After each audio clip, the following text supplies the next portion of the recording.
dwaro. Just dwana aduoki kama. One, enni chama en mtoka. Miago e point A, kidhigo e point B. To destination kamidhiecha en jopiny.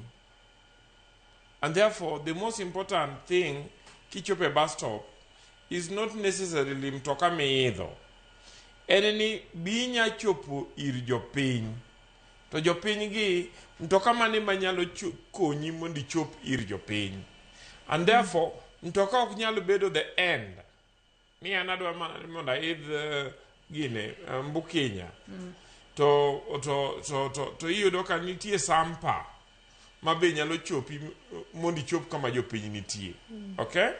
And therefore, Anna ingena siasa for a long time. Anna joined siasa. Nachako bedo conscious of siasa. Kilos of Ford. Napore nyathi matina ja class 8 to na attend rally mokwongo mar Ford Makisumu 1990. Okay? To chama makwongo donje en Ford Kenya. Okay, kakora abedo ng'ama duong' around 1994. To kadonje ne Ford Kenya ne owuok gi jaduong' Raila Amolo Odinga moadhi NDP. To nikech ne wahero chama mar Ford Kenya kabisa. Mane wanyalo tho ne chama mar Ford Kenya. To no chopo kama wachopo 1996. To court odagi ni chairman mobedo recognize ma Ford Kenya en kijana wa Malwa. To wan kako ganda maluo ne waneno ka kijana wa Malwa no oko represent interest marwa. Ne wadwari mondo wager wuoya chiel ma wanyalo miyo tongi kuot manyalo laronwa piny endalo mabiro. Omiyo ne wawuok gi Raila Amolo Odinga ma wadonje NDP. NDP kanyo kane wadhi e yiero ma 1997. To yiero no Raila Amolo Odinga no wuok gi only 12.5% of the vote manogo. Kane ni vote ni to ne en vote maluo Nyanza to kod Makibera. Okay? The only non-luo MP mane wayudo ne en Nyanja mano biro kawo mana ticket nikech nogeng' ne ticket mar chama mane ni thurgi. To nodhi obedo MP to nokochako biro bura mora mora mar NDP.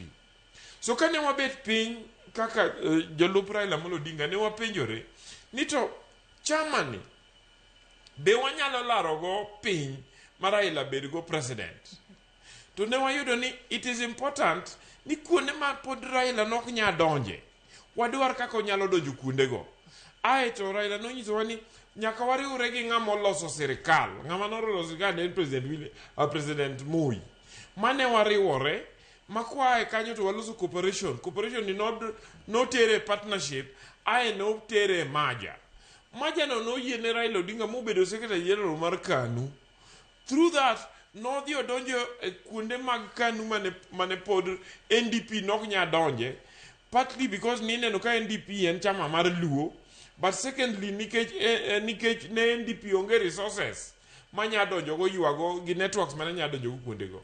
Omiyo kane wa disagree kane kaka joma ne luo Raila Amolo Odinga kotelno gi Raila Amolo Odinga ne nitie disagreement gi Moi ka Moi koro dwa chunwa go Uhuru Kenyatta. To kane wawuok to ne wawuok gi ji mang'eny moloyo joma ne wadonjo go. So it means the strategy worked. But even at that time, polling ne nyisowa ni kura mane wan go no se move mana from 12.5% to 17.5%. Manyiso ni pod Raila Amolo Odinga nok nya bedo president. So it was therefore agreed ni mondo wuogi mondo dhio join ng'ato mane already ne ni kura moko mondo kony ng'ano mondo lo. Kose konyo ng'ano mondo lo, then wati gi structure mwadonjo go no mondo wamak go piny kwa prepare Raila Amolo Odinga for 2007. That is the reason why ne wawuok ma wadhi wa support Kibaki. The energy, give the numbers man Raila Amolo obiro go, emomiyo Kibaki noloyo kura ja gi 68%. Okay? Kae ne wheelchair. Now it is important to note ni king'iyo journey mar Raila Amolo Odinga chakre Ford Kenya nyaka koro bire NDP 2007. Chama monosebetego koae Ford Kenya modhi NDP modhi New Kanu moduogo LDP modonje NAK mochako duge LDP moduge ODM. Eni chama nen gari moringogo maka gari koro tiende otuch ok nyal ringo to loro kawo gari moro. Okay? Destination ne ni mondo pod olar presidency mondo konjo piny. So ka wang'iyo sani wach ma wadhi election mwadhi ni en one ni kako ganda maluo waonge presidential candidate. Okay? Ma wanya wacho ni wuod luo moro ochung dwa bedo president to wuod luo mochung ni nigi thoche monyalo bedo go president. Awinjo kama oko wacho. Awinjo kama oko wacho ni kia nigi dwa chung president. The question en ni gino siepega to be gin gi thochgi bedo president okay na ni wuok odi ti declare ne jaudi gi nyithindi ni ana dhi bedo president. Ki ng'iyo jani mara maludinga mineno ka temo sumonino tineno ni en wuoth mabor to en wuoth madwaro mwandu to en wuoth madwaro siepe.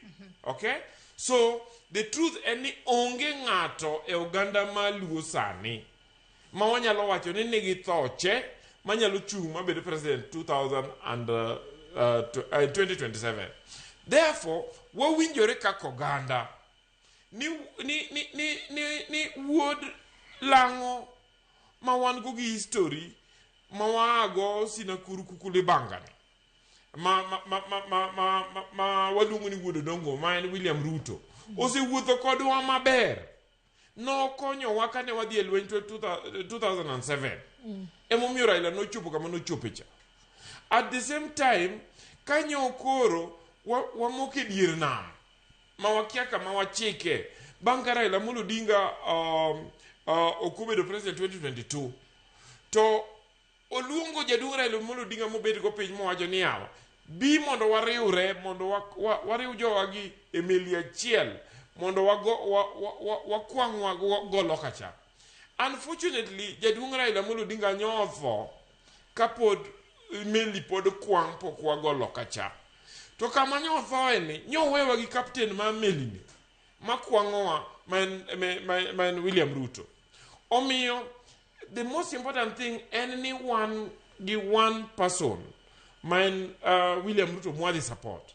Under William Ruto ka nitie jowa mantie ODM, nitie jowa manyo nitie UDA, nitie jowa mantie MDG, nitie jowa ma independent, nitie jowa manyabiro gi chama moko. An gi makwayo en ni kako ganda luo waluongre uru mondo wabed piny mondo wawachi ni onge tiende kwedo onge kik wabed gi kwedo be kik wabed gi discrimination wariure uru te auche wate aura mora miluwo kata viko toka mora miluwo to bed ni en toka madhi konyowa mondo William Ruto yud kura mondo wabed ni wanyalo bedo gi William Ruto e next government ka wawacho ni ok wabiro gi kura marom ga puoyo wabiro gi kura marom gi liech miwa lemo mwatero ne jowa. And the most important thing mon bedo go ben drive wa eni angoma wadware sirikandno ok en ni jotelo mage mwadwaro eni wadware docket manyalo konyowa mondo wakel lokruok thurwa to dockets gi wanyalo mana yudo kwa chiwo kura moromo. At the same time dockets gi wabed ni wasepango mipango ni docket ni wadwaro docket mandara nikech wadwaro no jotimno achiel ariyo adek. And this is what we negotiate for. To kwa keto ni wadwa negotiate ni wachpogore e chama koni gi koni ni at the same time wadwaro ngane to kwadwaro ngane then wabro weaken ourselves. Okay? What should unite us? And need the ideology give the program of action mar the broad based government ma en ni mondo lok ngima ma jopiny is uniting us.